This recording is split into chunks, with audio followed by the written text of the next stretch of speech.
So hello, everybody. So nice to see everyone. I'd like to introduce Margie Sokol. She's the founder and director of the Betty Ann Greenbaum Miller Center for Jewish Healing at Jewish Family and Children's Services. The center helps people feel a sense of connection when facing the challenges of illness, loss, or isolation by offering spiritual and communal supports to foster hope, comfort, and wholeness guided by Jewish tradition. Margie is also provides oversight for the JF&CS Alzheimer's and Related Disorders Family Support Program and spiritual support for the JF&CS Charlotte and Richard O'Connell Parkinson's Family Support Program. Margie is a founding partner at the Kalsman Institute for Judaism and Health and has presented locally and nationally on Jewish healing, end of life, and bereavement. She holds degrees in sociology and social work from Boston University and Tel Aviv University, respectively, a graduate degree in counseling from Northeastern, and holds a certificate in thanatology from the National Center for Deaf Education. She is a contributor to the book Blessings for the Journey, a Jewish healing guide for women with cancer, and the author of The Healing Circle, a new model for nurturing spirituality in Jewish family service agencies. Welcome, Margie, and thank you for joining us this evening. Well, thank you, Arza. I did say you could edit that. Oh, okay. No, it was You've impressive. done a lot. Yes, you've done a lot, so I thought it was worth sharing. Thank you, Arza. And I have been at JF&CS for 26 years, so it has been a while, and I feel really fortunate. And I know some of you, I know Sid from way back when, right? I'm trying to remember from when. Bereavement work at Temple Emmanuel. So my kids, I grew up at Temple Emmanuel. My kids went to Temple Emmanuel, and you and I worked together on bereavement work. So I'm delighted to be with you all. I've been really looking forward to this. And I want to begin by sharing a bit about my story, just to say why I'm here, why I care about this. But because we're going to be speaking about Judaism and words of Torah, I just want to start with the blessing. Baruch atah Adonai Eloheinu melech haolam asher kitshanu b'mitzvotav v'tzivanu la'asok b'divrei Torah, to engage in the words of Torah. So, and I will give you an opportunity, definitely, and if you feel like you have a question or you want to share something, please feel free. I hope this will be a conversation. And also I will at some point ask for specific questions. Whoever feels like they'd like to share, that would be great. So why do I care so much about this topic? And Arza knows, Arza and I have connected on this topic because at 2 years old, my Zaidi died. And my Zaidi was my great-grandfather. And I was 2, and I remember him. And when I was 4, I asked my mother, does Zaidi live in the same heaven where God makes babies? And she said, yes. Now, why do I know that? I know that because my mother wrote it in my baby book. I have no memory of any of this.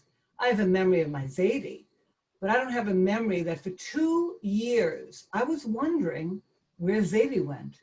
Where did Zaidi go? I'd never been to funeral, nothing, right? No one talked about it. And then at 6 years old, my beloved grandfather, Israel from Lithuania, died. And I was very close to him. I remember him very well. He sang to me in Yiddish. And at 6, I understood that death was permanent. And I said to my mother, she wrote it down, I wish I could see him once again. I don't remember that, but what I do remember is my mother was 25 years old. I was 6 at the time. My mother had me when she was 19, and my mother was traumatized and was screaming and crying. And that memory of being 6 stayed with me, and it created, I think, my amazing fear of death. Fear of death. Like so many people, so many humans, so many in the world, a fear of death, which is why, well, I'll get to that, fear of death. Then at 16, I went to my friend's Shiva. Her mom died from cancer. That was, you know, in those days, no one talked about that either. And the mirrors were covered and no one talked about why that was. And that scared me. And then at 19, my mother made a very serious suicide attempt and no one talked about that either. So I've become very passionate about talking about death, about talking about suicide, about talking the ways that, about this topic that's not talked about. But it's only in modern time in America that this is true. And I'll get to more of that because I just want to finish. Then I went on to Israel, lived in Israel, studied social work, worked with older adults, and obviously dealt with death there. And then in 1998, I started the Center for Jewish Healing. As Arza said, I started a bereavement group in 2000. There was no bereavement group in our Jewish community. There still isn't. After all these years, we don't have a dedicated bereavement group in the Jewish community, except for the one that I've been running for the past 20 years. They pop up here and there in synagogues, but in general, which is also really interesting. And then I went and got a certificate of thanatology, which is the study of death and dying. And whenever I would tell people that, I would say, oh, I studied at the National Center for Death Education. No one ever heard the word death. All they ever heard was death. Oh, I didn't know you know sign language, Margie. Again, we don't talk about it. And I would say that one of the things we also don't talk about, which we're dealing with in this country right now, is race. So that's something that we've begun to talk about in our country in ways that I think are really important. And I would say that death is another topic that we have a very hard time talking about. So why is that? I'm going to give a brief overview. 100 years ago, people talked about death. The average lifespan was 47. People died, babies died, people died in their homes. We didn't medicalize death. But all these years later, death has become much more medicalized the way that birth became medicalized. And that has good things and bad things. I'm not going to get into that. But what I will say is that Thomas Lynch, if any of you watched the show 6 Feet Under, did you? So Thomas Lynch was a consultant to that show, loved the show. It's about a funeral home and the family that lives there. Well, he's an actual funeral director, and he wrote a book called The Undertaking. And I heard him speak a number of years ago. And what he said was, we used to have death in the home and the outhouse was outside. And now we've moved death out of the home into the hospital. Most people die in hospitals. And we brought the bathroom into the home. And I love that image of sort of the change in a very short time in human history. So I have the opportunity many times, and I'm going to get to the Jewish stuff, but I just wanted to give you a little background of why I care so much. George Carlin is a comedian. I get to talk about death and loss, and I get to give presentations in non-Jewish settings. Tomorrow I'm giving a presentation to the mass housing for people who work with older adults in senior housing. So what did George Carlin have to say? He said, thanks to our fear of death in this country, I won't have to die. I'll pass away or I'll expire like a magazine subscription. So I love that. Because if you pay attention, you'll notice people don't use the word death. They don't use the word, and it makes me crazy. So I use the word as much as I can, but people will say, oh, they passed. Well, where did they pass to? They passed on, they passed away. These are euphemisms for death.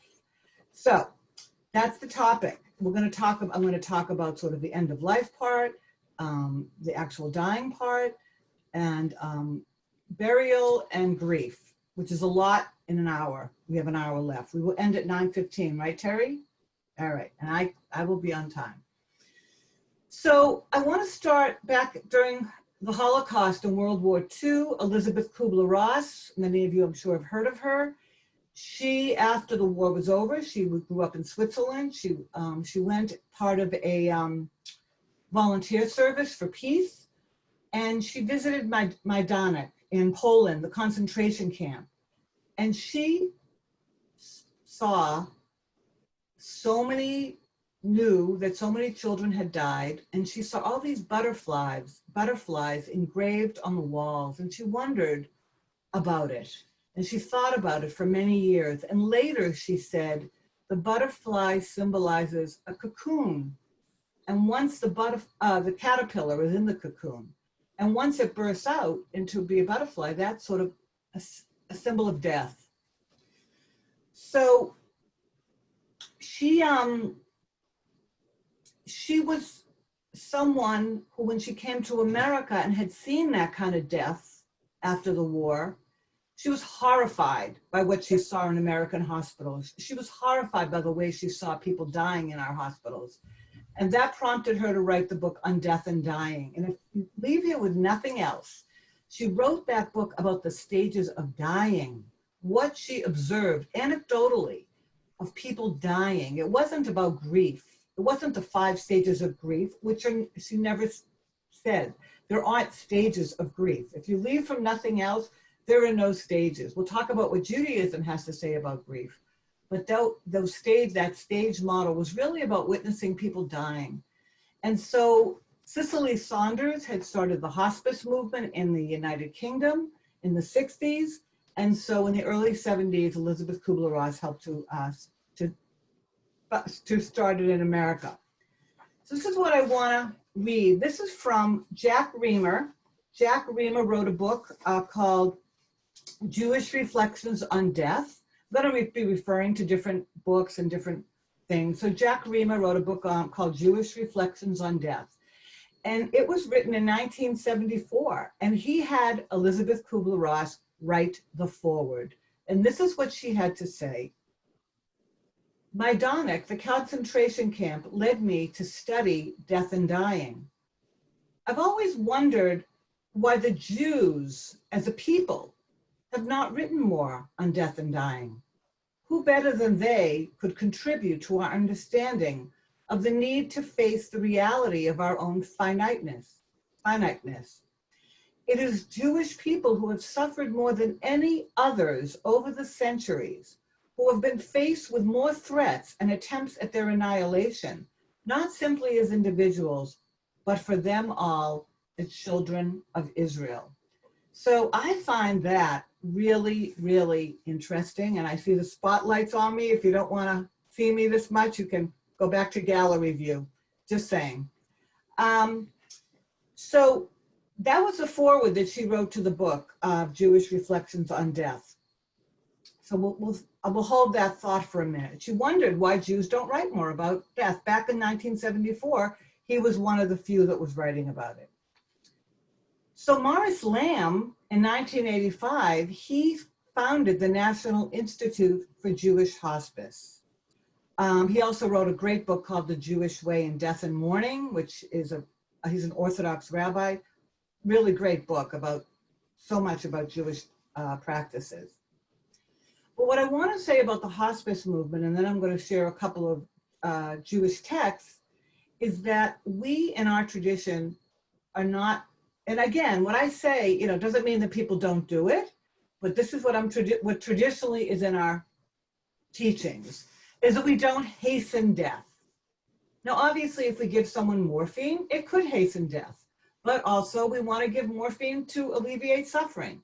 So those are the kind of debates that I'm not an expert on. I'm not an expert at all, but there are rabbis who talk about Jewish ethics around these topics. And people consult with their rabbis. So hastening death, not a good thing in Jewish tradition, but also it says that we cannot place an impediment to the dying. We cannot place an impediment to the dying. So I'm going to read you what the rabbis in their wisdom back in the day said about what an impediment is. And I love this. I love this stuff. From the Shulchan Aruch in the 16th century legal code, it says, if there is something that causes a delay in the exit of a soul, a delay in a person dying, for example, if near the house there is a sound of someone chopping wood, or if there is salt on the sick person's tongue and these delay the soul's departure from the body, it is permitted to remove these impediments, because there is no direct act involved here of hastening the death, only the removal of an obstacle. I just think that's such a great story, and I find that really interesting. So then that goes, and so how would we compare that to today? That would be talking about aggressive treatments at the end of life. Again, I'm not judging. People do whatever they want. I'm just saying what that would be compared to. People choosing aggressive treatments, prolonging the final days, even though they know the person is going to die. And the reality is, I see this in my work. Often people haven't talked about death because we don't talk about death too much. Certainly in families, it's a hard topic, and siblings don't always agree. And if one feels this way or the other feels like, well, I want to do everything, these are the kind of things that families face. And in Jewish tradition, we have a name for when a person is in their final days. It's called the goses, and it's about 72 hours before the person is thought to die.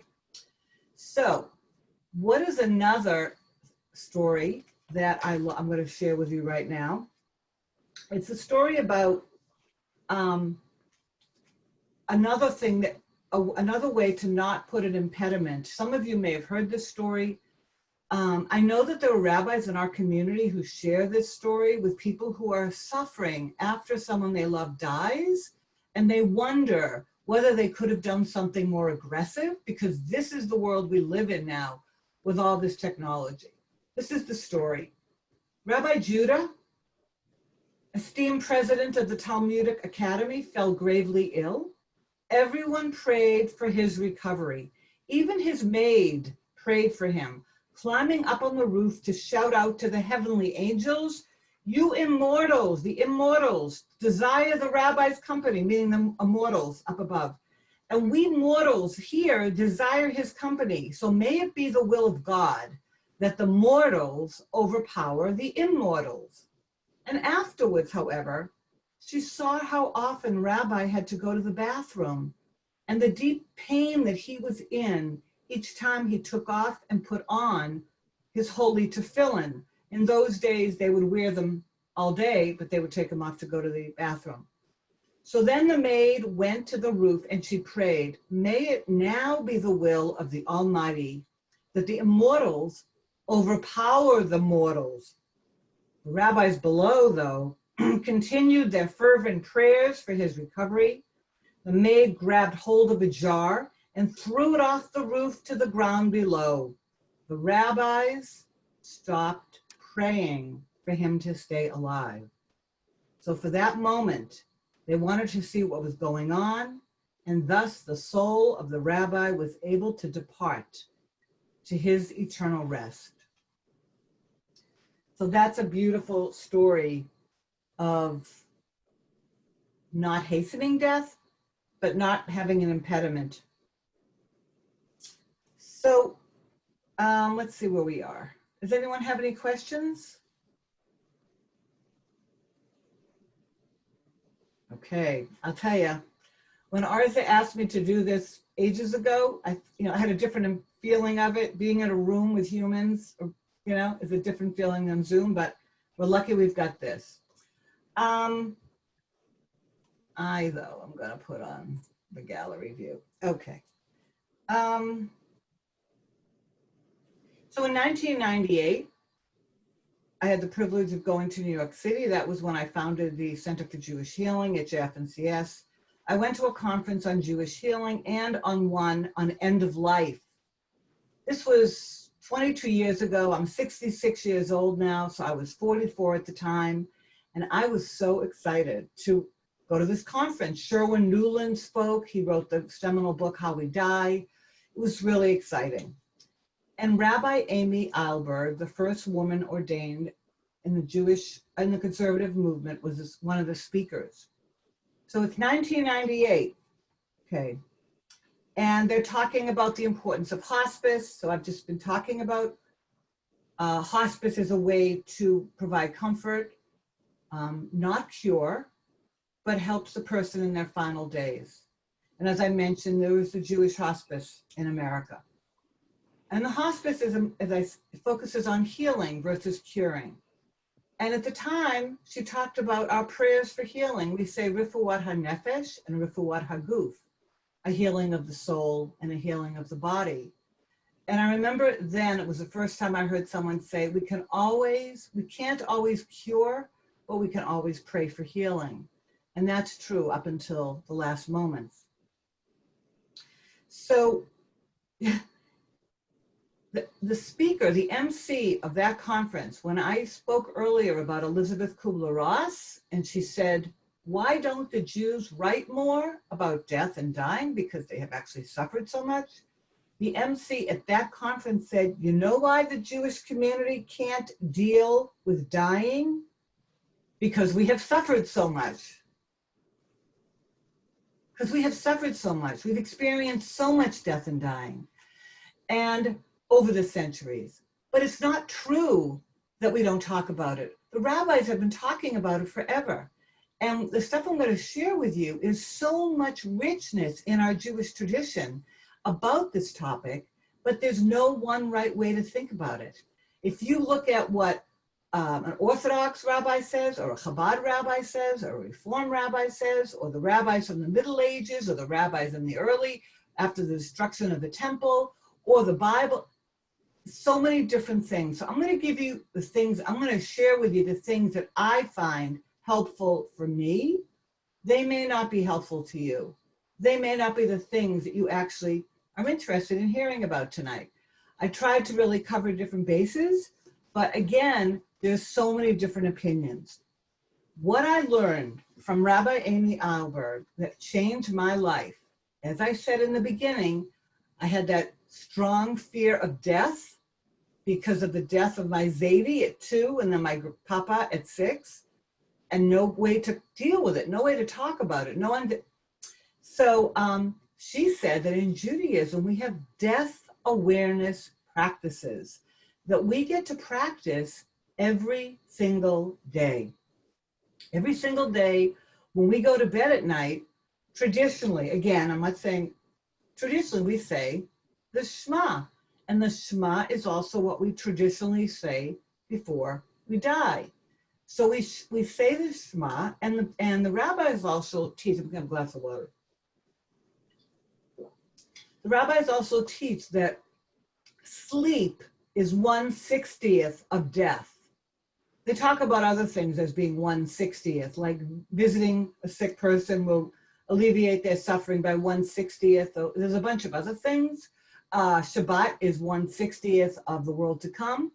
So sleep is 1/60th, and dreams are 1/60th of prophecy. I love all that stuff. So a lot written about dreams as well in the Talmud. So sleep is a rehearsal for our death, because we say the Shema before we go to sleep. And then when we get up in the morning, the first thing from our lips traditionally is Moda'ani, Moda'ani. Thank you, God, for giving me back my soul. Moda'ani lefanecha melech chai v'kayam, shehechazarta bi nismati b'chemla, rabba emunatecha. I mean, it's such a simple prayer, but it's a prayer of gratitude, like, hey, I woke up. So we get to practice our own death every day, because also going to sleep can be scary because we don't know if we're going to wake up in the morning. So the rabbis in their wisdom created this practice, and that was when I learned it from Rabbi Amy Alberg. And then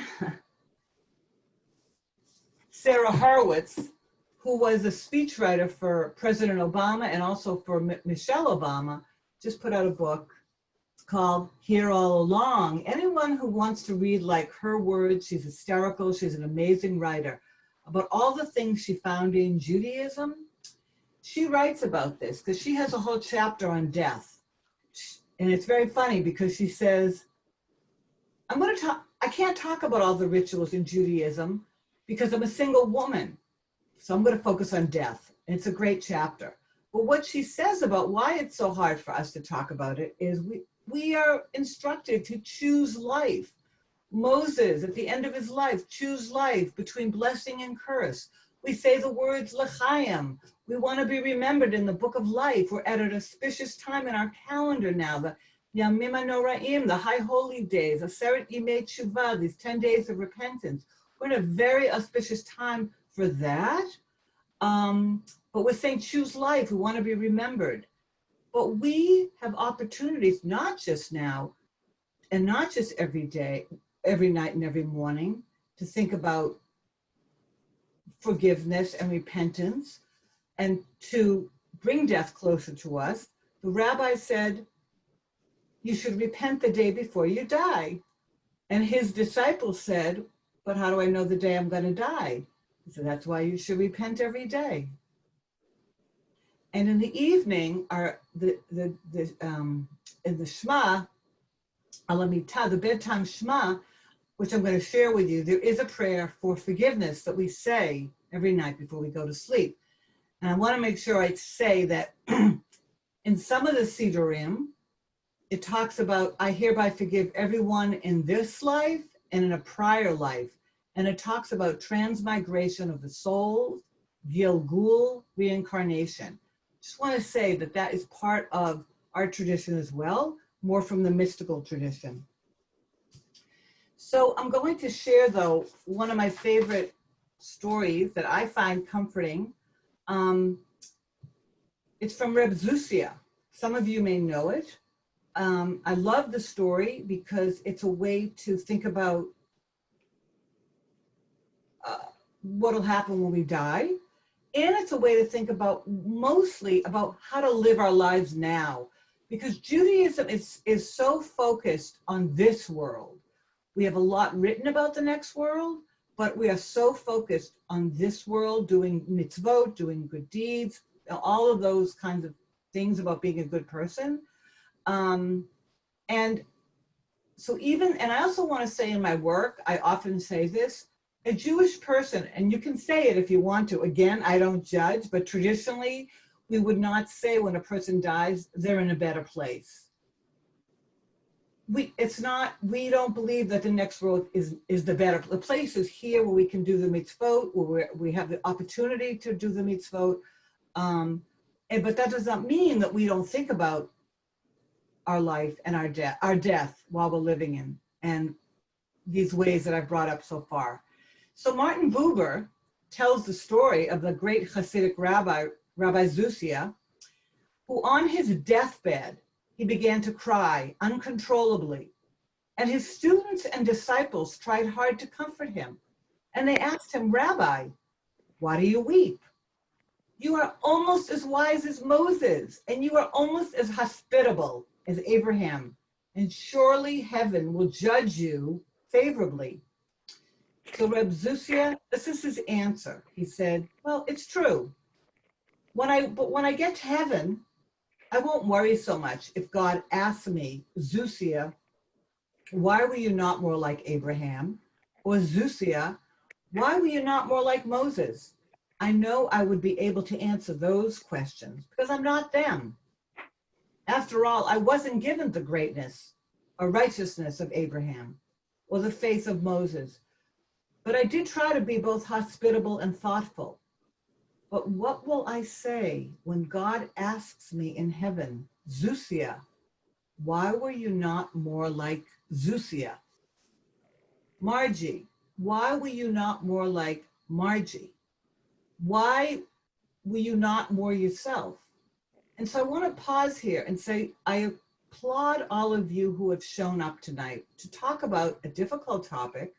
I'm sure you're here for all different reasons. I know you're here for all different reasons. But you've shown up and you've put your names here and you said, I care about this topic and I want to be here in community. And I really applaud you because it's not easy. And I applaud Arza, who's been doing this work for a long time and bringing Death Cafe to Emmanuel. Then take a pause. Love the hand, Robin. Love the clapping. And Terry, yeah, I love all that stuff. Anybody have a question? Because then I'm going to ask a couple of questions to all of you, if whoever feels comfortable that they'd like to answer. I'll just go back to what you had, the story of when your Zadie died, and you asked your mother if he was where babies were born, were made. And for a few years, I worked at Beis Yaakov, which is the Orthodox girls' high school in town. And I was telling someone that there were so many people that I knew that were dying. And she said, oh, that means there are a lot of babies waiting to be born.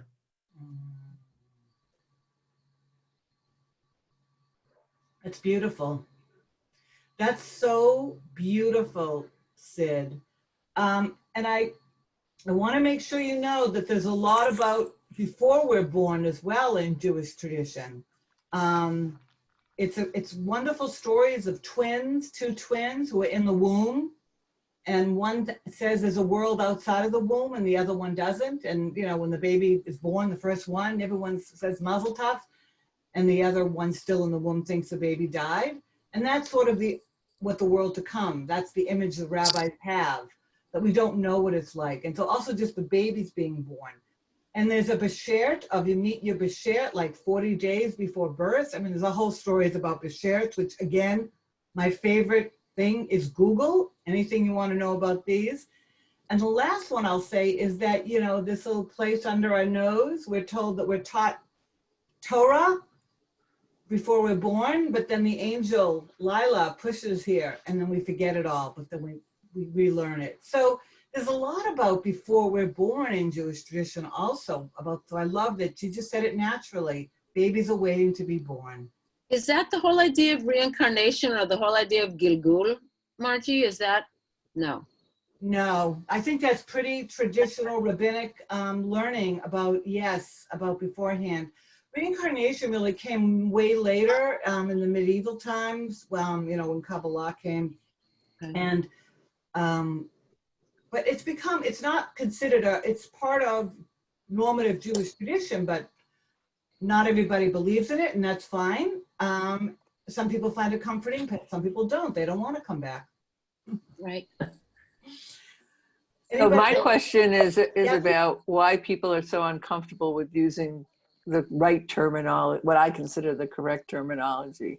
You know, when I have to write an email or a card to somebody, you know, I can't, to say somebody has passed or, you know, whatever, to me, it feels totally wrong. And yet there's also this uncomfortable level of feeling with saying, I'm so sorry to hear about your father's death, you know, yeah. but it does feel more honest to me, so. I agree. And I think we have to think about how it makes the other person feel. And maybe the other person that we're trying to comfort, seeing the word death, may not find it so comforting. So I think it's hard. I often use the word loss, but you know, we lose other things too. So that's not such a great word either. It's a hard one. And I often sometimes just put a prayer by Hannah Senesh that I love about the stars. It depends. It's a great question though, Terry. I depending on who I'm writing it to, I try to tailor it to what I think will be comforting. And that doesn't mean that it will be. And that's what's so hard about it.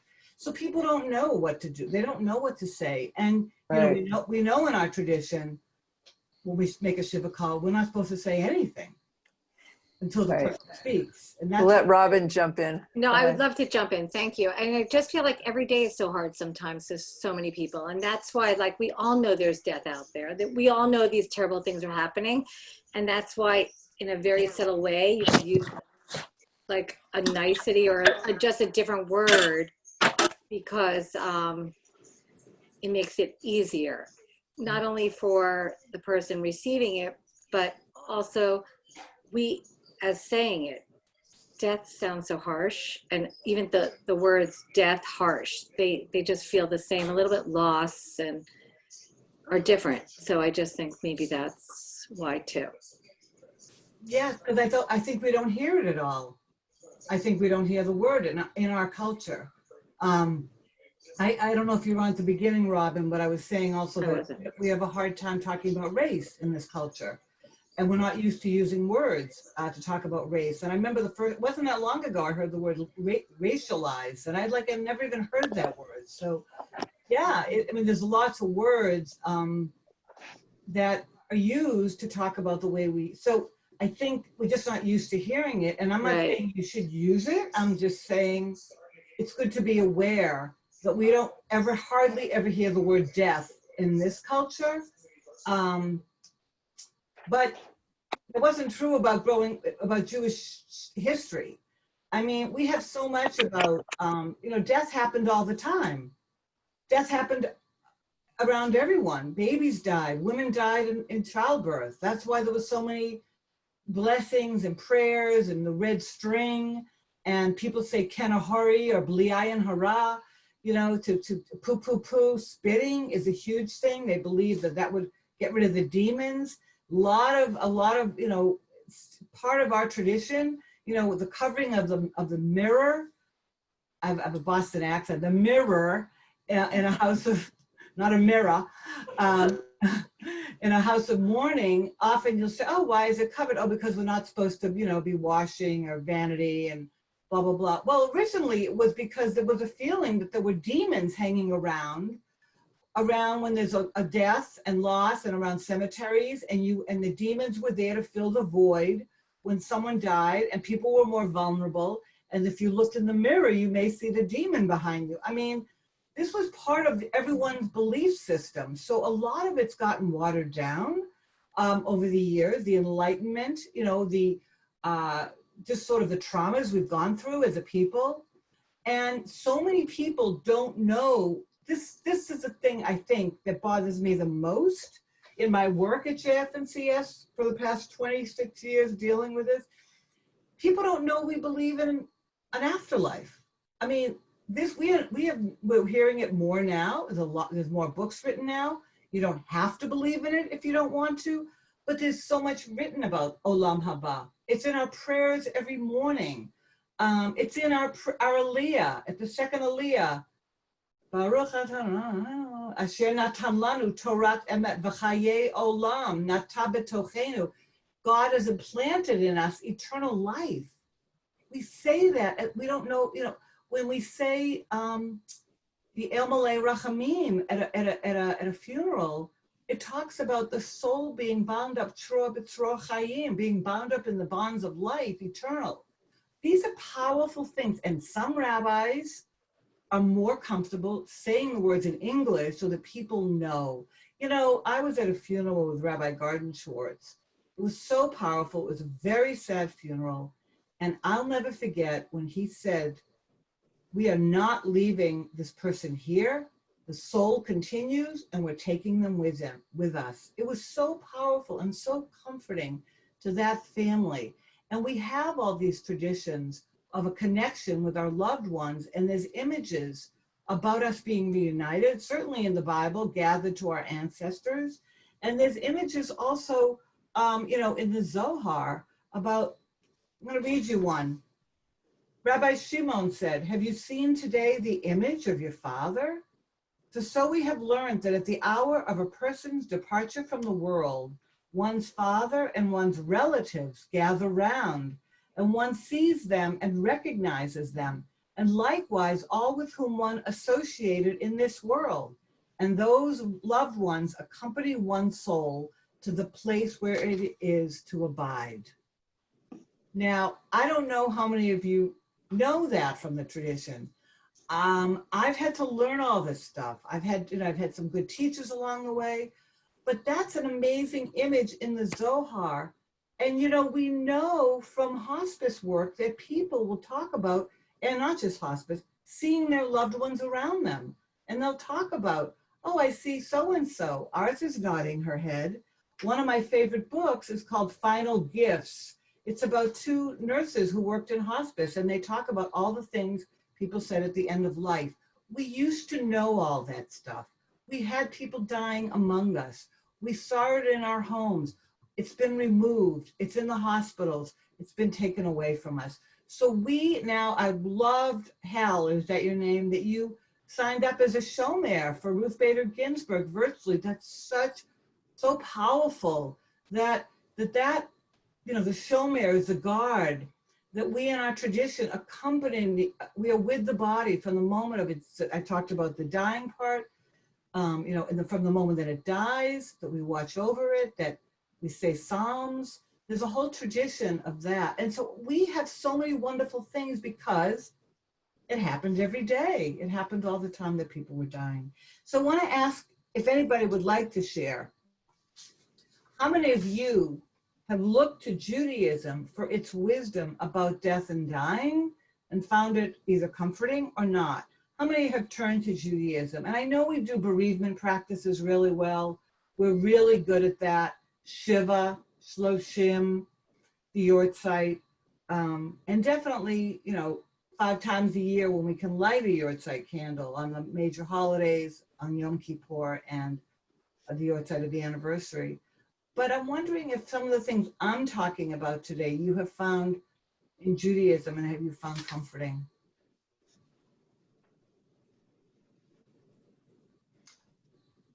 So it's Terry again. I would say that there's a lot that isn't discussed and a lot that isn't taught.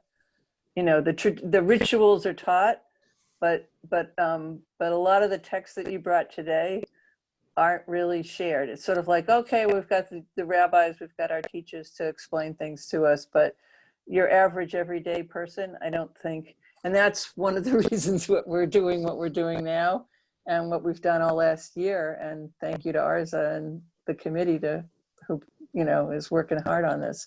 But there's so much that people don't know.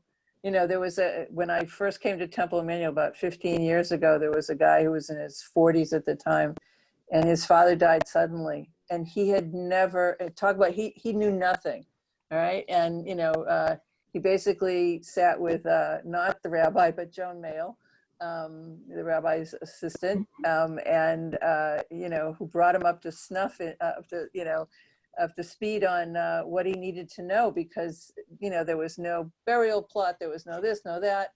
His mother was not in a place to do anything, and it really fell on him, the only child. And he, you know, he was really kind of upset that he'd never learned any of this in religious school and as an adult, and you know, and I would say that a lot of rabbis, you know, they do so much of this as individual counseling during the time when people need it and are in you know, really in a bad place. That it's not something they want to focus on the rest of the time. So the classes in this are not done often enough, you know. And yes, everybody these days has a section on their website for death and dying. And, you know, as you said, you can always use Google to find out anything you want. But I think when people are really in the midst of it, they really need some guidance and some counseling. And that's where you guys come in and why it's so important. So that's my feeling about it all.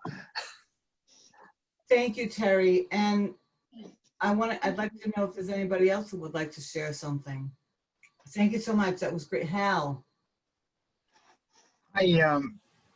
I discovered something today that that really struck me. You mentioned quite a bit about birth, and I could share my screen and actually show this to you.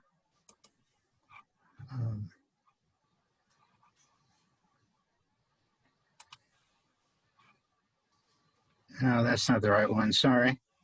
Wait a minute. And Jane Whitlock is fantastic. Screwed up somehow. Hold on a second.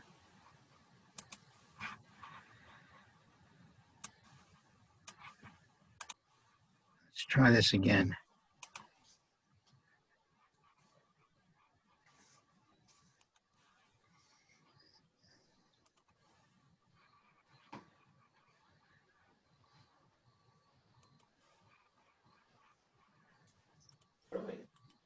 Is that impressment on?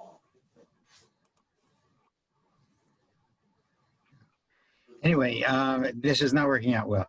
But the piece is, what if we treated death like birth by Jane Whitlock? Did you see that, or is that? Yes, Yeah, yes, we it's see up. that. Yeah, You it's up. did? Yeah. Okay, can you still see it? Yep. Yes. Yep. Okay, so we could read it now.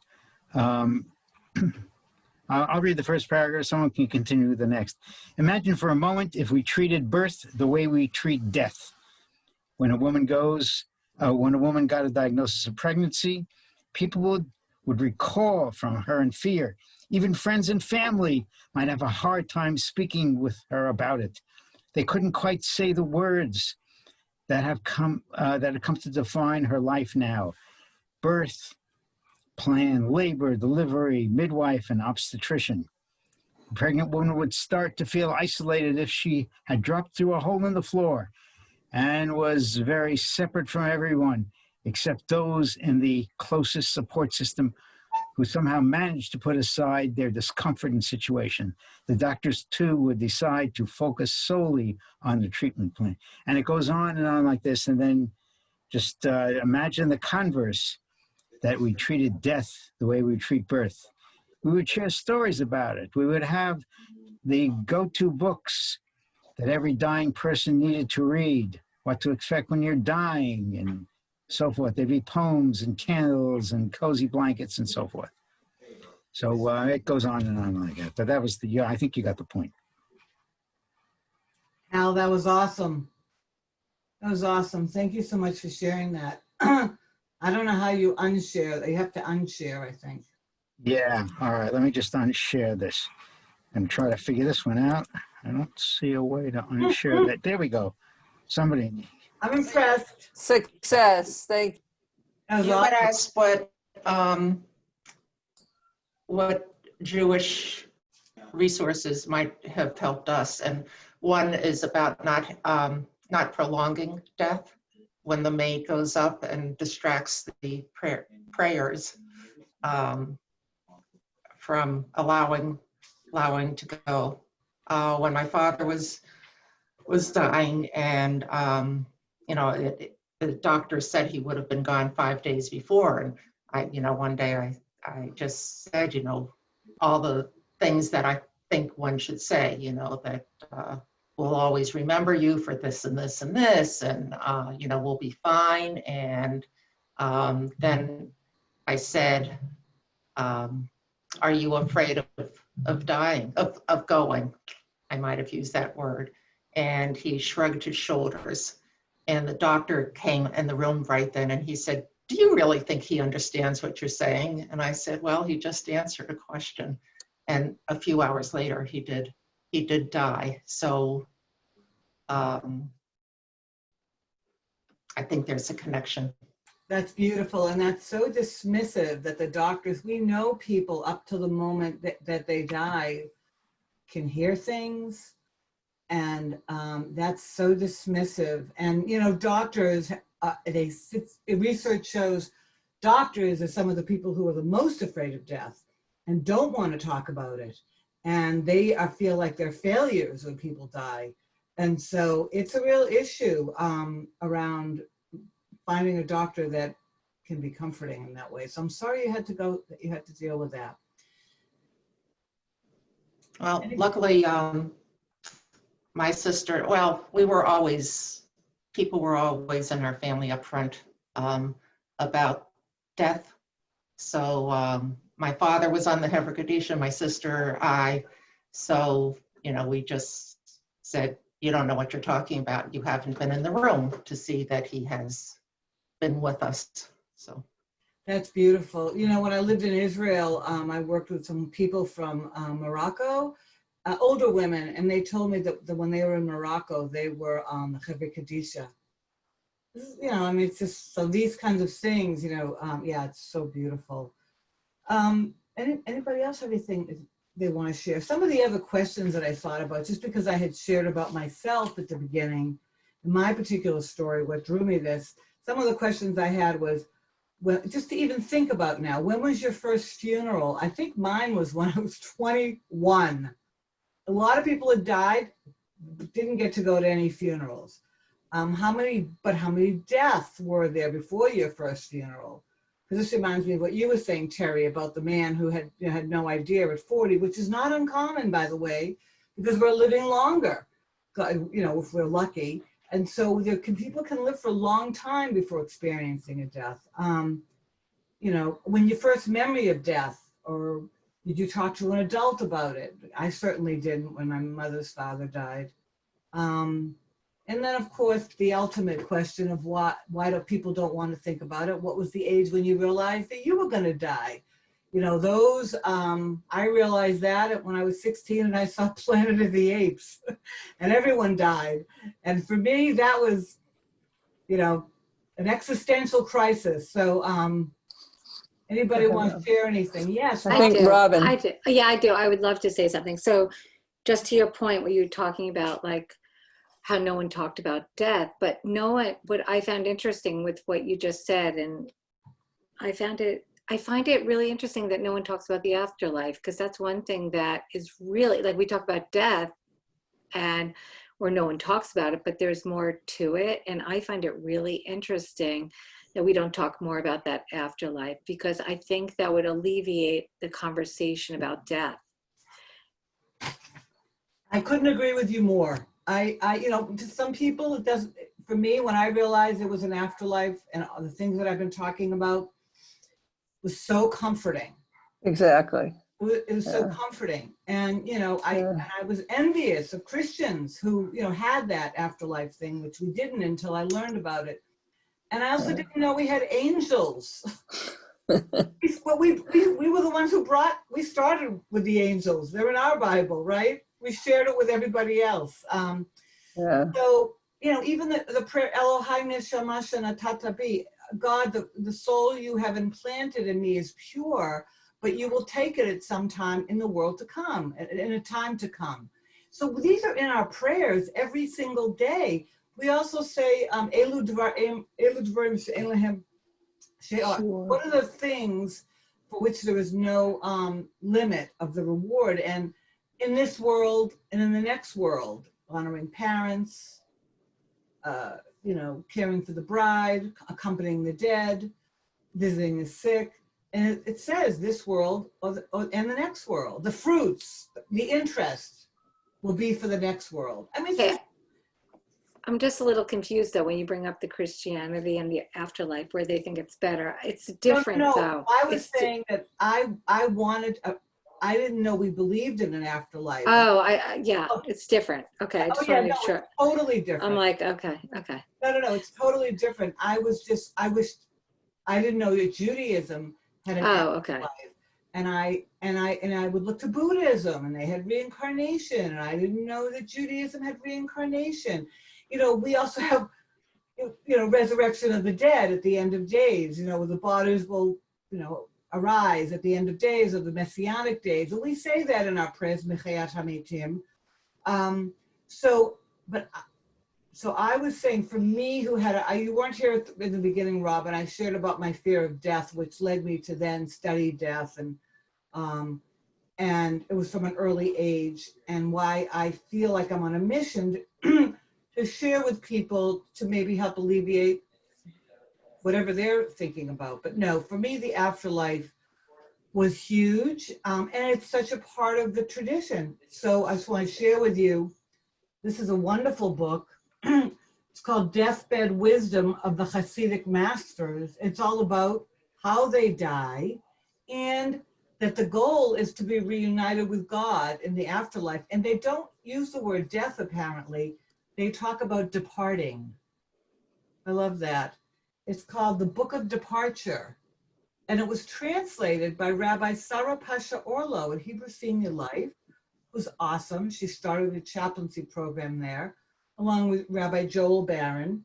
And it came out a couple of years ago. It's a lovely book about all these different rabbis and the way that they died and how their students passed it on through an oral tradition. And it was written down in Hebrew, and they just translated it. And I wanted to share one of his quick stories in here by Rabbi Menachem Mendel of Kotz. And he was the Kotzker Rebbe. And when he became ill with the sickness that killed him, he kicked out all the people who had been with him, and he instructed them not to bring a doctor. They paid no attention to his words, and they brought a doctor. So there's, you know, they don't want him to die. They love him. They're trying to, you know, life-saving measures that we talked about. But they paid no attention. They brought a doctor, but he didn't respond to him, and he refused to take the medicine. Several days before his departure, I love that word. Isn't that a great word? Departure? I love it. He completely stopped talking and did not want to answer any questions, and they did not hear from his mouth even a simple statement. And so his spirit ascended on high. He was released on the 23rd of Shvat. So as Robin said, you know, if we were hearing stories like this, and we were told stories like this, it's a beautiful. What?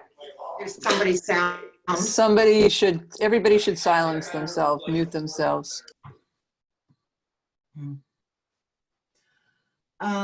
So this whole book is filled with, I think at least 40 stories of different rabbis and what their end looked like. And so you have these stories in our own tradition, like there's the Tibetan Book of the Dead or the Egyptian Book of the Dead. We have it in our own tradition too, these stories. There's another book called The Crossing of the Yabuk, of our Yabuk from back in the day that people study as well. It's just, it's not that available for us in this time. On the other hand, I don't know how many of you have heard of this book, Jewish Views of the Afterlife. This is a very thick book, but I'm going to tell you about his website. Rabbi Simcha Raphael. He has a fabulous website, lots of stories, lots of things about the afterlife. He's the guy, and he's very connected to Kavod v'Nachum, Hal, which you talked about, that you signed up to be a shomer for. So this is a great book. You don't have to read it, the whole thing. But Yeah, he's alive. You know, it's not an old book. oh no, Rabbi Simcha Raphael's alive. Yeah. He has Hal. So Rabbi Simcha Raphael, I took a class with him, and actually we brought him to Boston a few years ago. Oh. But he talks about the afterlife, and he says, and so when somebody asks a Jewish person, do you believe in the afterlife? And they kind of do a song and dance. And he says, the answer is yes. There is an afterlife. The good news is there is an afterlife. And there's reincarnation, and there is resurrection, and there is all of those things. But Judaism believes in all of them, and we don't know which one it is and whatnot. And different authors throughout the ages have stressed different ones. So that's the thing. So we really don't know exactly, but he says Judaism, yes, contains all of that. Yeah, which is, I don't know, I fathers find that comforting, and and so it really bothers me that it comes up all the time that people don't know that we have all those things that you just so beautifully described, Hal. I was actually at a conference on suicide. I had mentioned that my mother made a serious suicide attempt. So that's something I've also been very interested in my whole life. My mother survived, and she's still alive, and she's given me permission to share that. But that's another way that in my work. And so I was literally, this is when you really need to use the word literally, at a conference recently by an expert in the field of suicide, who in front of a room of 120 people, and he knew who I was because I had introduced myself at lunch. And I said nice things to him. Oh, I'm so happy to meet you in person. After that, he stood up there and he said, Jews don't believe in heaven. Now, lots of Jews don't believe in heaven. So that's another thing, because we don't talk about it in the way, to Robin's point, that it's talked about in Christianity and the way that it's thought about in Christianity or other religions. But we totally believe in heaven. And I started getting palpitations, and I raised my hand, and he didn't want to call on me because he knew I was Jewish because I had told him where I worked. And I stood up, and he finally called on me, and I said, and it was 30 seconds, I said, I just want to say Jews believe in heaven. We definitely believe in heaven. I'm not sure where you learned that from, but I just want to tell you we believe in heaven. And he said, well, Margie would know because she works at Jewish Family and Children's Service, which was, a ridiculous thing. But he must be out there telling people. I mean, he's an older gentleman. He's so well respected. And he must be have been doing this for years, and it was so bothersome. Yes, Robin, please. I really feel like maybe you're saying he's an older gentleman, so maybe he just feels like there's an afterlife, but not heaven. So you're like saying heaven, whatnot, and you're like giving it a level. And maybe he just feels like, yes, we believe in an afterlife. Was he maybe thinking, but not necessarily, no? No, he wasn't talking. He was differentiating heaven. He wasn't talking about an afterlife at all. He said, heaven's so comforting in many traditions, but Judaism doesn't believe in a heaven. He talked about heaven being comforting, but Judaism doesn't believe in a heaven. That's why I said something. But that's not uncommon. That's not uncommon that so many people don't know we believe in. They don't know because, as Terry said, we don't talk about it. Hal, I'm very impressed that you studied with Simcha Raphael. Now, Rabbi Simcha Raphael, he's not a rabbi. Why did he write this book? He was influenced by one of the rabbis that influenced my life in a big way, was Rabbi Zalman Schachter Shlomi, who was the founder of the Jewish Renewal Movement, who was a Hasid in Europe and got out just in time. And I love that book. Such a great book. This is the Embracing the Jewish Spirit by Reb Zalman. Reb Zalman brought so much of this to Jewish life about all the things we're talking about, and then he would give each person a job to do. And for Simcha Raphael, he said, write the book about the afterlife. And that's why we have it, because Zalman said Jews don't know about it in America. So, well, isn't there also the point that Jews believe in doing for now? yes. Where Christians believe in you're working for good for the future. So that could be, but it still leaves the question, so what happens to me after I die? Absolutely, Sid. I said at the beginning, we would never say they're in a better place. We are in this world. Heschel talks about that. It's about being in this world. We don't want to pray for everlasting life in the next world, even though we would like that. We want everlasting life in this world. We need to do the deeds. Abraham Joshua Heschel talks a lot about that. Being in this world, doing the things to make the world a better place. We are very this world oriented, which is very different than Christianity. But that doesn't mean that something doesn't happen, which we're not sure exactly, but happens after death. And that's all that I'm bringing into this conversation. Well, I know that I have proof that there's an afterlife to do good in, because there have been several times where in the car or something else where the driver's fallen asleep, the passenger's also fallen asleep, and all of a sudden somebody wakes up. And I thank all of our parents who are watching over us because they just knew that we had to wake up in time, not to fly off the road or whatever. So. Absolutely. Yeah, I've had experiences like that too. Does anyone want to share anything else or ask a question? I do want to say one thing I want to make sure before I don't forget. I want to share that we have what it's called a vidui, a final confessional before we die. Oh, is that what you wanted? Good. But you know what? That same final confessional before we die, which I'm going to read a translation of it, is we also say at the end of Nila. Some of the same words are at the end of Nila, because Yom Kippur is an enactment of our death. We wear white, the shrouds that we're buried in. We fast. We don't eat. We are enacting our death. The difference is, once we hear the shofar, we're reborn. We're reborn. And so it's a very powerful day. But we have it, as I said earlier, the rabbi that said, repent the day before you die. We don't know what day that is. So every day is an opportunity.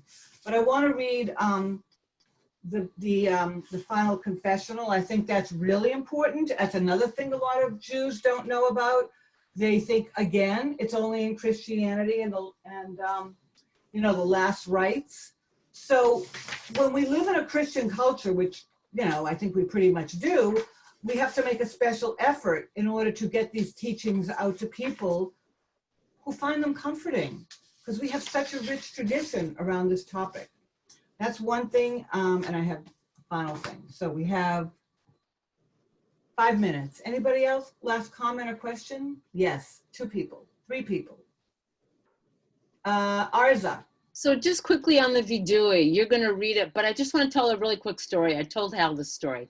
So I was seeing a client, a woman who was not affiliated with any kind of Jewish life. She was born Jewish, but didn't connect to Judaism throughout her whole life. And I was helping her daughter. This woman was she was really at the active dying phase. This is just as COVID was hitting. So I was doing everything on text and on the phone calls.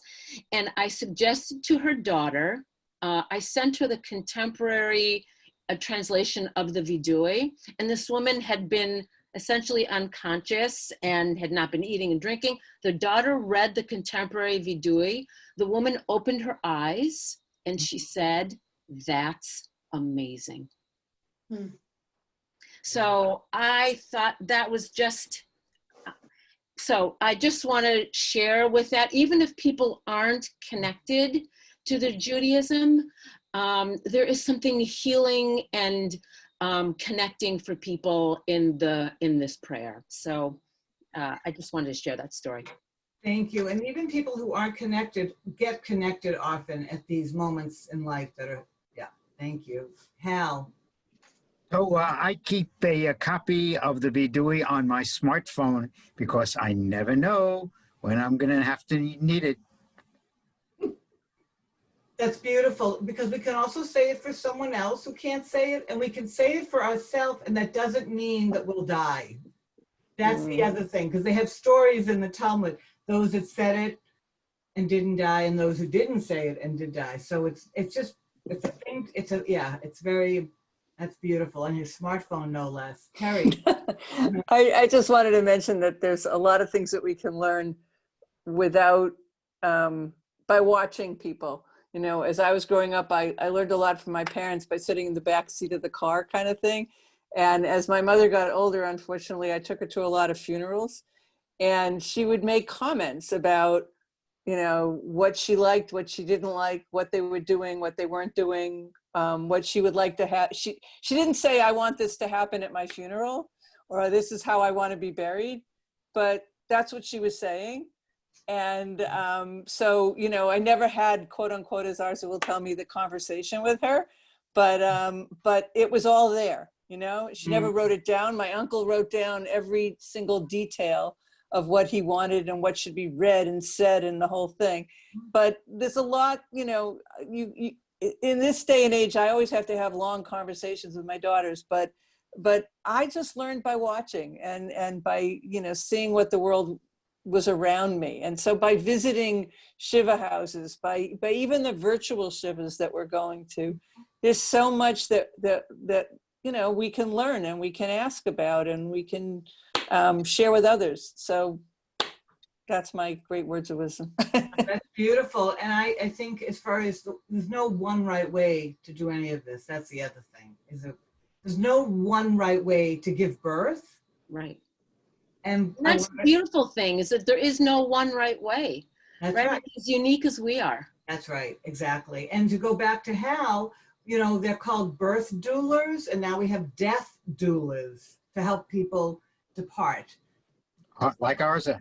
That's right. I know. Anybody else?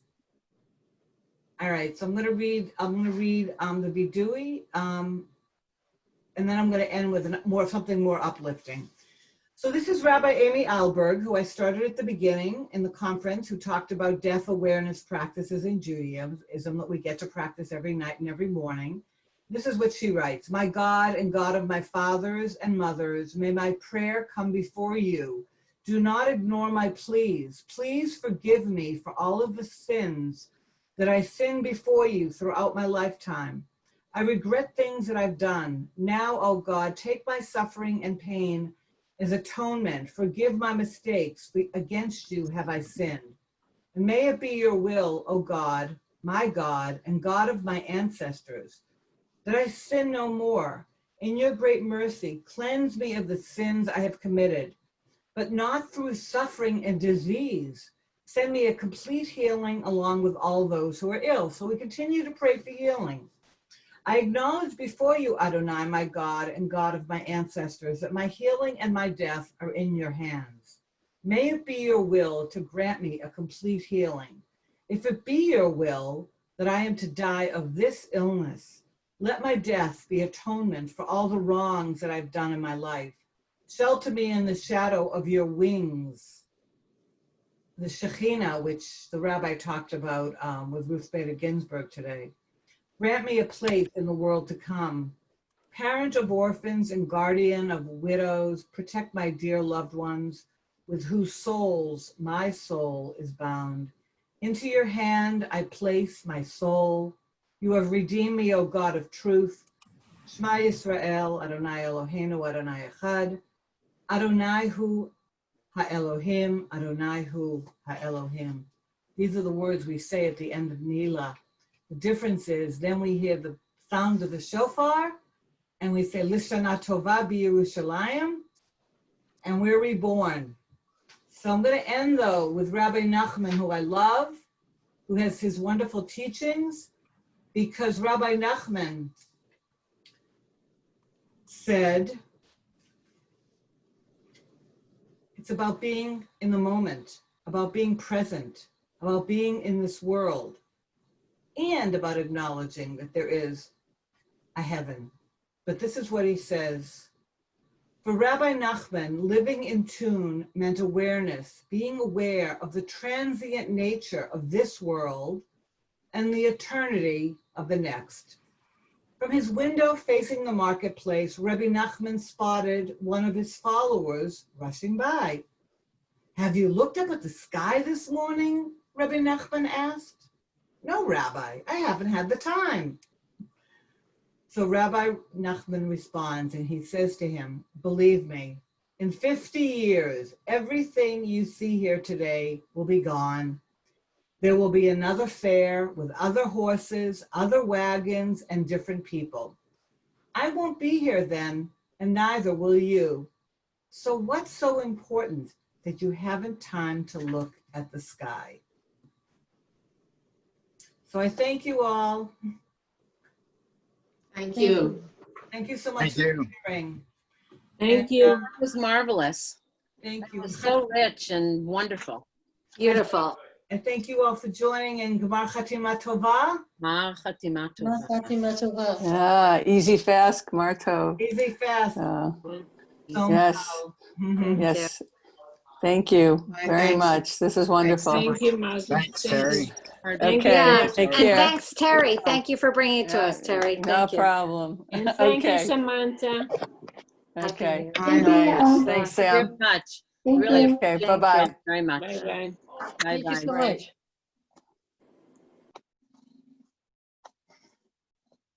Thank you. Welcome. Just working this. I think you're right. Call in. Yes,